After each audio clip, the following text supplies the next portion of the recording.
In this video, I will show you how to summarize mail in your Gmail app, whether you are using iPhone or Android phone.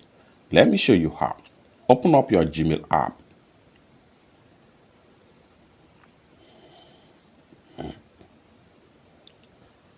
And the next thing you want to do right here is to simply go ahead and select a particular mail that you want to summarize.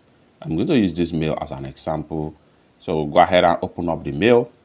Then after you open up the mail, you are going to see this particular icon right here, summarize this mail. So what you want to do is to go ahead and click on summarize this email. And in a few seconds, Gemini AI is going to summarize what they have in the mail. You can see this is just a simple sentence of the whole content of the mail right here. If you are not satisfied with the result right here, close the tab, then click on summarize this email to generate new summarization. So you have details right here. So from here, you can easily understand everything that was written right here as far as the mail is concerned. It's that simple. For more useful tutorial tips and tricks about Gmail hack like this, consider to subscribe.